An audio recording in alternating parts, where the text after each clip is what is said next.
జై శ్రీరామ్. కర్ణాటక సంగీతం అంటే చాలామంది దాన్ని ఎలా ప్రొనౌన్స్ చేస్తారంటే కర్ణాటక సంగీతం అంటారు. కానీ కర్ణాటక సంగీతం కాదు, కర్ణాటిక్ సంగీతం. ఇక్కడ కర్ణాటిక్ అంటే కర్ణం అంటే ఏంటి? చెవి. సంస్కృతంలో చెవి. చెవికి ఇంపుగా ఉండే సంగీతం కాబట్టి దీన్ని కర్ణాటక సంగీతం అన్నారు. ఇటువంటి కర్ణాటక సంగీతం నేర్చుకోవడం వలన సభ్యత, సంస్కారంతో పాటు కూడా ఆరోగ్యం కూడా బాగుంటుంది.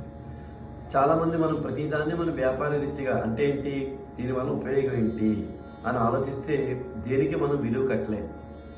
కానీ దీనివల్ల ఉపయోగాలు చాలా ఉన్నాయి. ఎదురెదురు మీకు చాలా షేర్ చేస్తాను. నేను సంగీతం నేర్చుకుంటే ఎన్ని ఉపయోగాలు ఉంటాయని ప్రతి వాళ్ళు కూడా మీకు సంగీతం నేనని కాదు, ఎక్కడ మీకు సంగీతం నేర్పే వాళ్ళు ఉంటే అక్కడికి వెళ్ళి మీరు నేర్చుకుని మన కర్ణాటక సంగీతాన్ని మీరు చక్కగా మంచి పేరు తెచ్చుకోవచ్చు.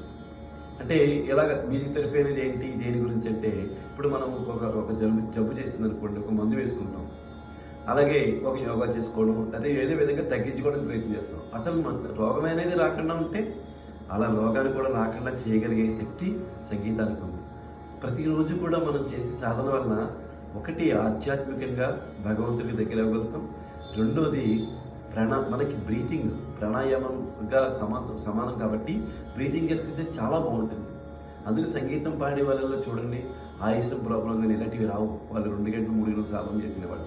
కాబట్టి ఇటువంటి సంగీతాన్ని మీరందరూ కూడా నేర్చుకుని దీనివల్ల మనకు ఉపయోగం ఏంటని కాదు, ఉపయోగం ఉంటుంది. ఉపయోగం లేకుండా భగవంతుడు ఏది మనకి ఇవ్వడు. భగవంతుడు మనకి ఇచ్చిన వాటిలో ప్రతి దానిలో మనకు ఉపయోగపడేదే మనకి ఇస్తాడు. కాబట్టి మనం ఏమిటని మనం ప్రశ్నించుకుంటే దానికి సమాధానం దొరకదు. దాని సమాధానం మనం వెతుక్కోవాలి, దాన్ని ప్రయత్నం చేయాలి. ప్రయత్నం చేస్తే సమాధానం మనకు దొరుకుతుంది.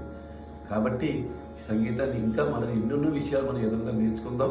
ఈ ఛానల్ ద్వారా తప్పనిసరిగా మీరందరూ కూడా సపోర్ట్ చేసి చక్కగా ఈ విషయాలను నేర్చుకోండి, నేర్పించండి. జై శ్రీరామ్.